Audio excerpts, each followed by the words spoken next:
to see the average age of a police person. There's not a lot of experience there, not a lot of experience. And as I understand it, you're pushing for all private investigators to actually go through and have some qualifications too, aren't you? Oh yes, well that's already come about.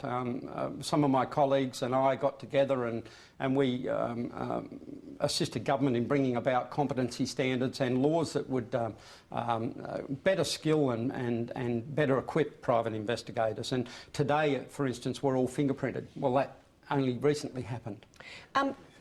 Who makes a good private investigator? That's a good question. A very good question. Because you have to think like a villain to catch a villain, You don't do. you? You've got to have a bit of villain in you to catch a villain. So that's not to say that you had to have been a crook, but you know, tradespeople make very good investigators. And why is that? Because they're practical. What do you mean? I think they're My practical. husband's a I builder. really do. I think they're practical. Some people, and people who see the small picture, some people are big picture people and some people are small picture people. They see the finer detail of things. I'm a goldsmith by trade, and I suppose I was destined to become an investigator because I was always dealing with the minute facets of everything. You must find yourself often in dangerous situations. Yes.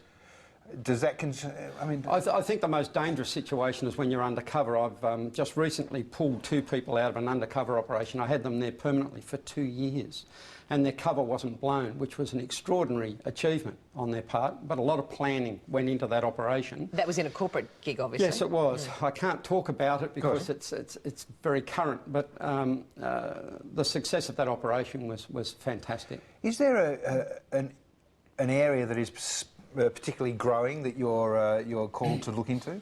Yes, there is. I think the corporate sector work is growing. There's a lot of people today that are expected to look after their own problems internally. I think there's something within government today that is telling corporate people that if you've got theft or internal problems, you're big enough, you've got enough money, look after it yourselves. Outsource that to a private investigation company and let them get the evidence. Can you give us a typical example of? Yeah, recently I had a corporate client. They were a printing company. They ran for 20 hours continuously. But the nighttime production was way down, way down, and they couldn't understand why it was down. So there were some grave suspicions that they might have been manipulating the time clocks and perhaps not turning up to work. So we applied for a warrant under the Workplace Surveillance Act and we installed hidden cameras. And surprisingly, we found that each of the 5 persons that were working on the night shift had duplicated one another's swipe cards. Oh, and so, and the video is extraordinary. They'd each open their wallet up with 5 cards and wait. You know, they'd swipe one and then they'd just wait around for a few moments, then swipe another one, and there was only one fellow working on each night shift. Oh, and he didn't. And he was running around like a mad person, trying to get all the machinery going and so forth. Look, I want to ask you about shows in the US. There's one called Cheaters, and there's another one called Dog, the Bounty Hunter. How much damage do those? I mean, I'm glued to Dog, the Bounty Hunter. And his wife. And his wife. I'm cringing. He's much tougher than Dog, can I say? Yeah. I mean, Thank heaven we don't have bounty hunters in Australia because this is all about bail bonding. Yeah, but is that a good thing? I mean, people like Dog, the Bounty Hunter, reckon that they do a great service to the public because they're tracking down these bail jumpers. Well, they certainly are tracking down people that are probably reoffending. And I see that as a good thing. I don't necessarily agree with the way they go about things, and I don't think that it enhances my profession at all to see shows like that, particularly Cheaters. I was asked to actually take part in an Australian production, really modelled around Cheaters, and which basically confronts the cheater and the partner in the act. And it's pretty tacky stuff. I don't think we really need to see that. I don't think it serves any great purpose. What would be the most difficult aspect of your job?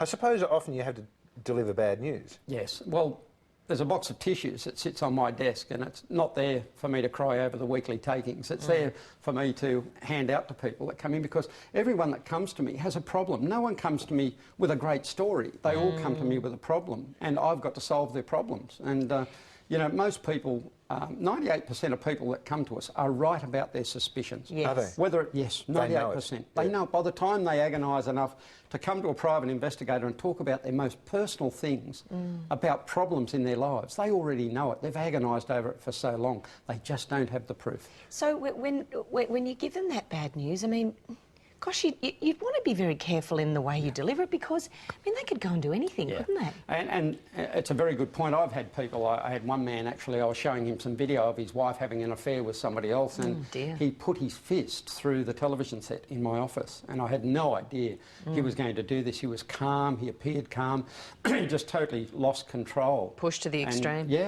And it was, there are real problems there, and I've asked the courts to give private investigators access to apprehended violence orders, restraining orders and stalking orders, because when somebody comes into me, I don't know that they're not a stalker, but I get them to sign a contract, and the contract has a stat dec in it, and the stat dec says that they are not subject of one of those orders, nor have they ever been. Okay, so has there ever been an occasion where you have begun an investigation and then you've actually believed that that person was doing something? There are many investigations I don't take on. I said the glazed look in their faces. First base is that contract. If they don't sign the contract, I don't move forward. Yeah.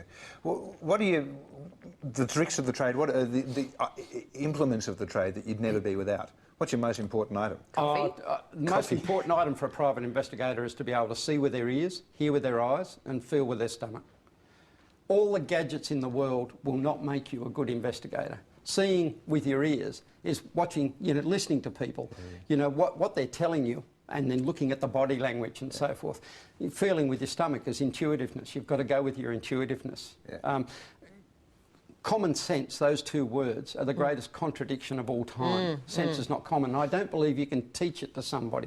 You can teach them a whole lot of skills and you can give them a whole lot of gadgets, but nothing beats, being able to see with your ears and hear with your eyes and feel with your stomach. Yeah. All right, look, just before we go, I just wanted to ask you, I mean, I'm a bit obsessed with Dog the Bounty Hunter. I don't have any video. Do you have a nickname that you work under? Like Dog? No, my name being Mallard, I've always been known as the Duck. Not quite the same. Thanks, Duck. It's lovely to meet you. Thank you for coming this morning. Thanks very much.